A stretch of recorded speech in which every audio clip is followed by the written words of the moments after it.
Dictation start होगी 5 second बाद।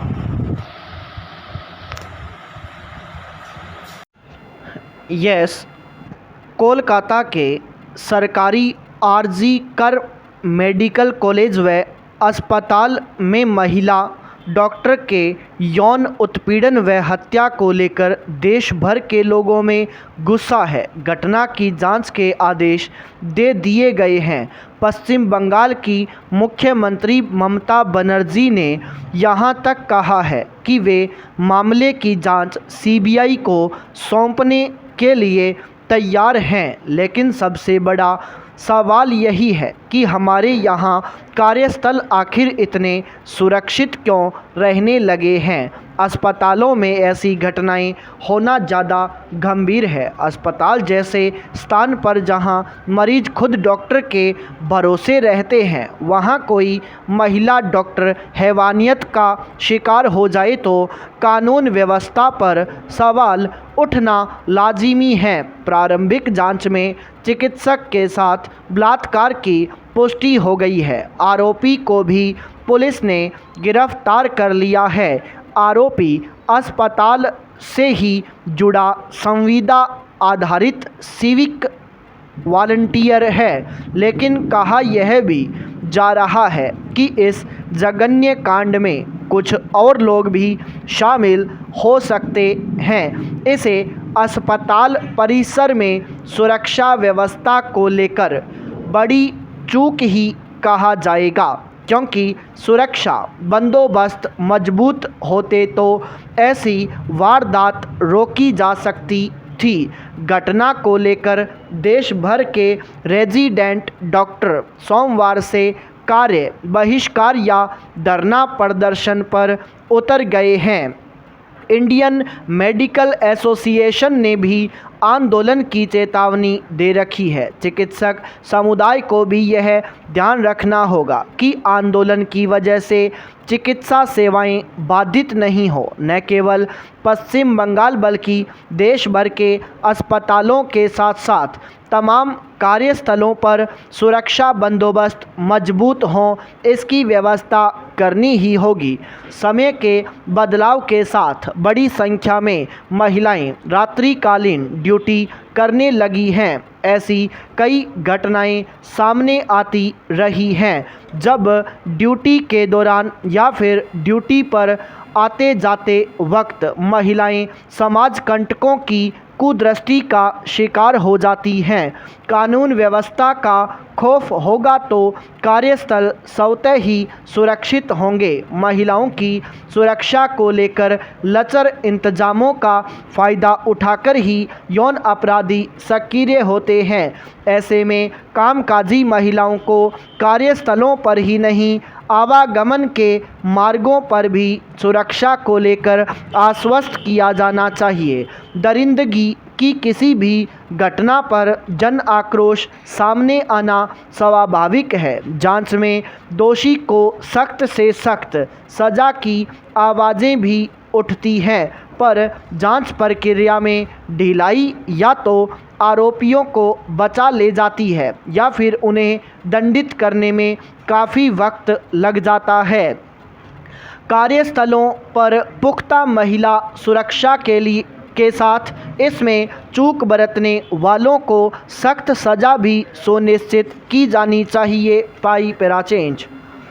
जीवन के साथ भी जीवन के बाद भी इस बात को चरितार्थ करने में अंगदान एक बहुत बड़ी भूमिका निभा सकता है, क्योंकि मरने के बाद भी मानव अंग अन्य लोगों का जीवन बचाने में काम आ सकते हैं। यह एक बहुत ही पुनीत, नेक व महान काम है, किंतु कई सामाजिक भ्रांतियों के चलते 100% अंगदान एक दिवास्वप्न सा प्रतीत होता है।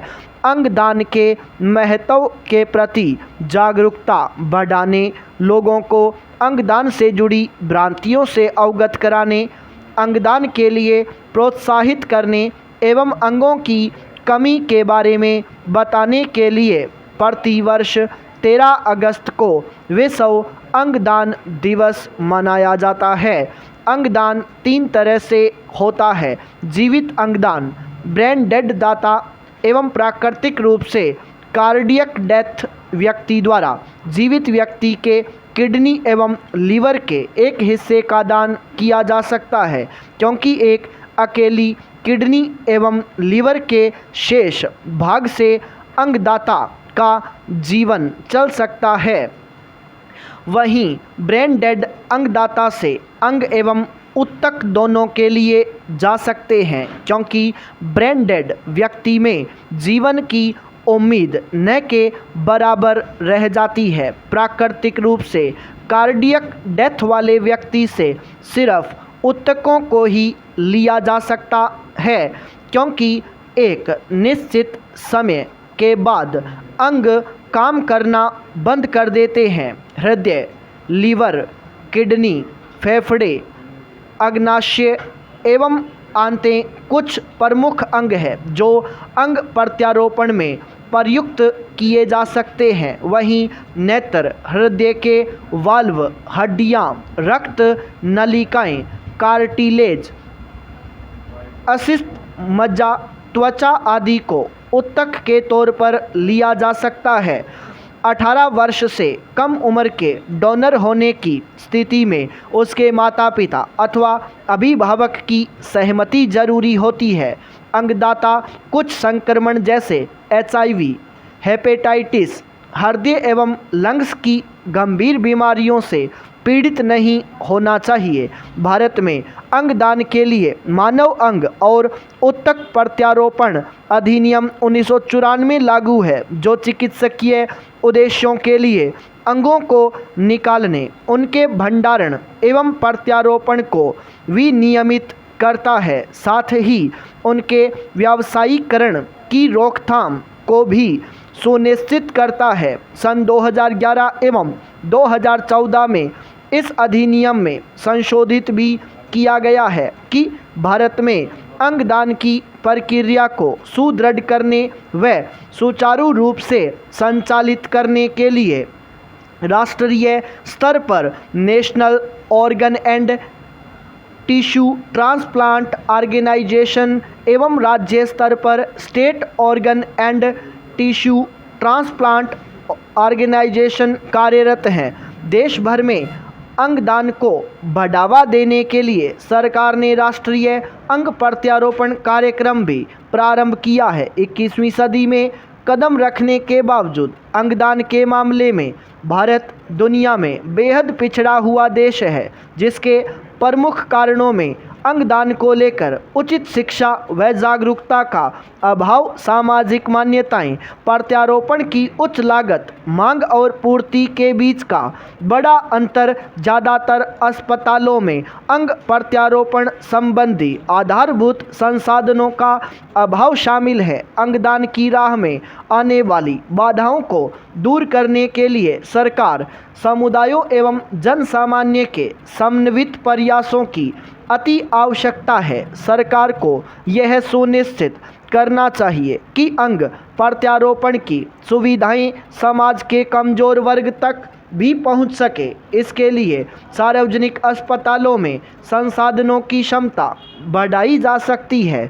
चिकित्सकों, गैर सरकारी संगठनों एवं समाज सेवियों को लोगों को जागरूक करना चाहिए। अंगदान के प्रति व्याप्त गलत धारणाओं एवं मिथकों को दूर करने की ज़रूरत है। इसके लिए समाचार पत्रों, टीवी, रेडियो एवं सोशल मीडिया की सहायता ली जा सकती है।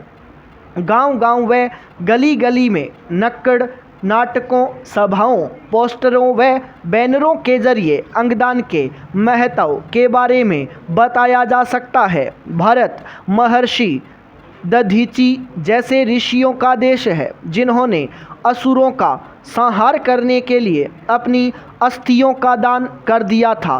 समाज में दधीची जैसी शख्सियतों को आगे आना होगा और अंगदान की पहल करनी होगी। निश्चित तौर पर अंगदान करके किसी अन्य व्यक्ति की जिंदगी में आशा, उमंग व उम्मीदों का नया सवेरा लाया जा सकता है।